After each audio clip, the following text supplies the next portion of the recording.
Now we come to our final video to end chapter 35 when we discuss nationalism and political identity during or in between World War I and World War II, with now looking at Latin America, the Caribbean, and neocolonialism. So, we have some images of neocolonialism over here. So you look at, a lot of it referring to Africa, obviously. So intrusion of foreign economic domination, as well as military and political intervention in states that have already achieved independence from colonial rule. Because we got to remember that most of, Latin and Central America were predominantly independent, by the 1820s and 1830s, with, parts of the Caribbean achieving independence at later dates, but, still subject to this neocolonialism piece, as we've kind of already talked about, a couple chapters back when we were discussing kind of what it was like in Latin America following those independence movements, where they were still pretty much dominated by European economic standards and, companies. So kind of a rehash of that, but also looking at how this kind of impacts it during the interwar years. All right, so a lot of it, again, tied back to, the, foreign businesses, transnational companies with cash crops and mining, similar again to, Africa and Asia. But in this case, they are sovereign political states, but again, still facing intrusion from outside forces. All right, and that wealth being in Latin America is unevenly held by the Creole elites. So again, people of European descent. There's a lot of unequal rights for women, and as well as unequal rights for indigenous peoples and mestizos and other mixed race people. All right, so before and after World War I, the U.S. had become more and more engaged in the Latin American economy. A lot of this comes back to the idea of the Monroe Doctrine about, trying to keep, foreign or European powers out of the Western Hemisphere. But the United States is becoming an industrial power, and imperial power begins to, again, expand itself into the areas with money investments within the economy, the Panama Canal, but also military interventions. Think, Spanish-American War with, Cuba and Puerto Rico, but then also interventions, as we'll see, throughout the 19-teens, 20s, and 30s, and even still after that, with the U.S. still dominating certain industries such as sugar and fruit. Think about, Chiquita Banana as kind of an example of it, or the, fruit gum company with Chiquita Banana as its, advertising hold. All right. Some countries have, support internal improvements within Brazil and Mexico, also supporting industrialization that are separate. So looking at nationalizing businesses and workers' rights, while having some tariffs to protect themselves, as we'll see here in a little bit. Many people throughout Latin America at the same time, as we see around the world, drawing to socialism and nationalist movements, because focusing on anti-imperialism, anti-capitalist statements through educational institutions, trying to again achieve more economic independence and sovereign independence through those means, as democracy and capitalism hadn't exactly panned out successfully in these countries at this point.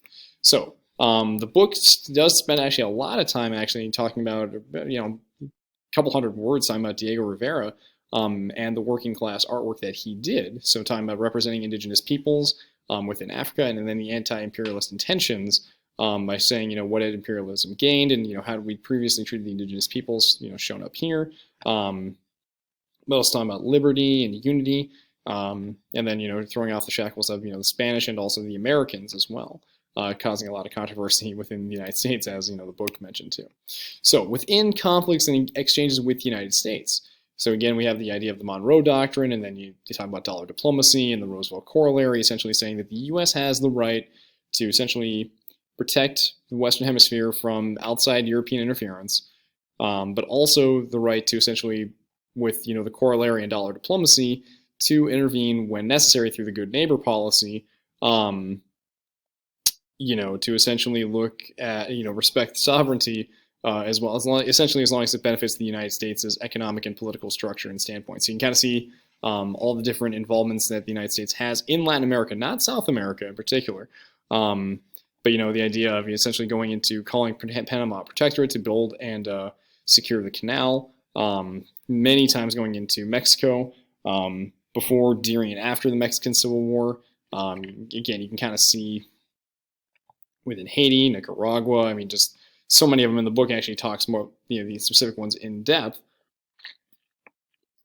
And you also look at the commercial interests too within, the fruit and sugar areas that the United States has a lot of money invested in with companies and with trade at this time throughout the region. So For the United States, they see it as a benefit to increase trade here, but also to lay out their companies and get more power there.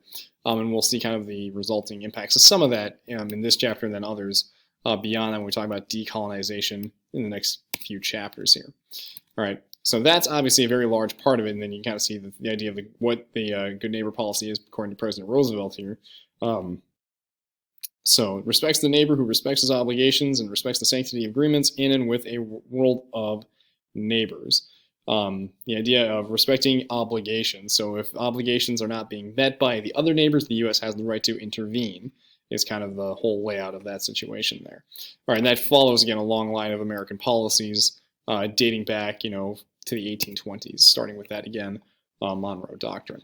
So the Mexican Revolution is kind of our big way of looking at what is really a big transition here within Latin America, because we talk about other revolutions happening in the world around this time, within China, within Russia, and other nationalist movements. Well, Mexico has been independent now for close to 100 years at this point. Obviously facing other European and also American interventions during that time period, but Mexico as itself within its history has been filled with inequities, a lot of poverty, farmers owing a lot of money and land to the wealthy. So think back to debt peonage and sharecropping, the hacienda system, and really not a whole lot of manufacturing, and that does exist is in the hands of the upper elites or of Europeans. And so many of the industries are controlled or dominated by, again, Europeans or the United States. So the economy focused on exports, again, similar to Africa, India, Asia, and little of that money is actually ever being really reinvested or put into the country or into its infrastructure. So again, roads, harbors, unless it's meant to again benefit the companies and the foreign corporations. So when the revolution does happen, essentially between 1910 and 1920, you have a vast majority of peasant armies that are focused on seizing and redistributing wealth back to the peasants, as also land as well. But within that time period, again, from 1910 to 1920, there's not a whole lot of long-term political power at the national level because you have various regional powers kind of fighting in between each other. There's political assassinations, no real long-term political parties or long-term plans other than redistribute the wealth. All right. So during this time period between 1910 and 1920, the book kind of mentions all the different people that are involved in here, and there's a reading from Khan Academy that also lays it out pretty well with all the specific people in there that I'm not doing here. Unfortunately, over 1 million people died, and many of the farms, mines, and ranches are destroyed. So that actually also hurts the economic structure of Mexico because now they're not able to support themselves and hampers much of the economy for a prolonged period of time afterward. So kind of here's all the different phases of the Mexican Revolution between all the different leaders, the new constitution that gets approved in 1917 that kind of lays the groundwork for what will be the advancements in Mexico following this. So yeah, that's kind of the things that we begin to see here, and also going back to that reading about the role of women in these nationalist movements. Kind of seeing how women took a very active role in fighting in many of the different conflicts within the revolution itself. So focusing on that major change, though, that lays the groundwork is that Constitution in 1917 that allowed for universal male suffrage. So not just for Creoles and Mexicans, but also again for indigenous people as well, and also African, former African slaves. Not that there was a whole lot ever in Mexico, but again, all males now can vote. There's continued land redistribution that again occurs predominantly nearing the end of the Great Depression, or kind of in the midst of the 1930s. The switch from the Catholic Church being the primary group in charge of public education kind of gets pushed to the wayside for a more secular one, and we've kind of already mentioned that too. Back in like chapter 27 or 28. Creation of a minimum wage, 8-hour workday. So again, very progressive in that same spot in terms of, again, workers' rights, and then restricting foreign ownership of property. So essentially limiting the amount that, the United States and European companies and countries can actually own within Mexico. So nationalizing industries, which also works pretty well to that advantage. So again, going back to the artwork of Diego Rivera, use of education and art to encourage Mexican nationalism, especially among indigenous people. So trying to, again, focus on that cultural syncretism now that, we're 400 now years past, the arrival of the Spanish, and, talking about the, groupings of all these people to focus on, bringing people together as an actual Mexican people. For the most part, it's one-party politics. The Party of Revolutionary Institutes, or PRI, dominates Mexican politics for the next 100-ish years. There are other political parties, but essentially just one main political party kind of underneath that umbrella. All right. So during the revolution, however, similar to kind of what Brazil will do too, taking advantage of the hard economic times and the drawback of European and American investments and trade. So obviously, still being tied into, world trade hurts them again economically, but they begin to start focusing on, well, now's our time to really take that money that we've used from, nationalizing some of our businesses and industries away from the United States and Europe, is to try to improve the lives of Mexico, okay, and the Mexican people. All right, so nationalizing the oil industry, nationalizing railroads that were previously controlled by the United States, in terms of now using that money to reinvest itself within Mexico, and now beginning to actually push for more and more of that progress to make Mexico, a more middle of the road country instead of an area that had been unfortunately limited in its economic and social progress and political progress prior to this time period. All right, and so again, the book and the Mexican Revolution, an article from Khan Academy, really go further into depth than this. Well, not the book.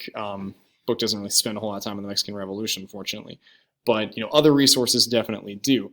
And so again, this is kind of that transition. And so Brazil will also kind of take a more authoritarian standpoint at it. And again, in terms of focusing on internal improvements and actually improving the lives of the average everyday person within their own country, instead of, again, the wealthy elites that we had seen well prior to this. So again, that's kind of a transition away from what we've been seeing and trying to get away from the neocolonialism that has kind of impacted, Latin America at this point for pretty much ever since they got actual independence from Spain and from the other European groups. So, and then, the book does spend a lot of time at the very end of the chapter, talking about the conflicts and exchanges with the United States and focusing on the Chiquita banana and, the fruit company. So that's kind of where we're ending here as terms of the fact that, in some of these places, including around the globe, we talk about Latin America, and we talk about, Africa, and we talk about Asia, and we talk about India, all facing, these different challenges throughout the Depression, and then, foreign influences and how they react. Some of them are able to cast off those shackles or try to more successfully cast off those shackles, i.e. with Japan, while others are moving towards their independence movements and slowly getting there within, India and parts of Southeast Asia, which we haven't really talked about, but also within Africa, while, one group that has achieved sovereign independence but still facing, those pressures, i.e. Latin America, now it takes this opportunity as a chance anyway to get themselves moving, but still obviously facing threats and pressures from the outside world, and how do they react to it? So those are kind of the things that I hope you've been able to take away from, this chapter and these videos for chapter 35, in regards to how they're dealing with stuff in between World War I and World War II, between, the roles of imperialism and, independence for a lot of these different countries, but also the role of international politics and the economy at the same time. So then the next chapter, we'll start up looking at World War II and then transition to the Cold War for chapter 36.